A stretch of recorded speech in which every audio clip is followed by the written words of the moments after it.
નમસ્કાર દર્શક મિત્રો, સમાચારમાં આપનું સ્વાગત છે। હું એન્કર નંદિની અડસાણી। સમાચારમાં આજના સમાચારની વાત કરીએ તો માંડલમાં ઉત્તરાયણ પર્વને લઈને કામગીરી। માંડલ તાલુકાની વિઠ્ઠલપુરા પોલીસ દ્વારા ઉત્તરાયણ પર્વને લઈને ટુ વ્હીલરોના સેફ્ટી ગાર્ડ લગાવવાની કામગીરી શરૂ કરાઈ। પોલીસ દ્વારા વાહન ચાલકોને હેલ્મેટ પહેરવાની સલાહ અપાઈ। બાઇક ચાલકોને ધીમે વાહન હંકારવાની સૂચના આપવામાં આવી।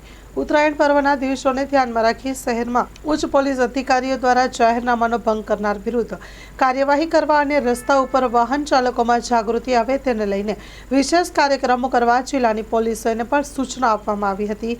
ત્યારે અમદાવાદના માંડલ તાલુકાના ઉત્તરાયણને લઈને આગામી 2-3 દિવસોમાં વિસ્તારમાં કોઈ પણ અનિચ્છનીય બનાવો ન બને તેને લઈને પોલીસ દ્વારા ટુ વ્હીલર લઈને સવારી કરતા ચાલકો મુસાફરોને હેલ્મેટ પહેરવાની તાકીદ કરવામાં આવી હતી। પોલીસ વિભાગ દ્વારા બાઇકની ઉપર દોરીથી રક્ષણ મળી રહે તેને લઈને સેફ્ટી ગાર્ડ લગાવવામાં આવ્યા। Story report by Mahendra Gajjar, Mandal.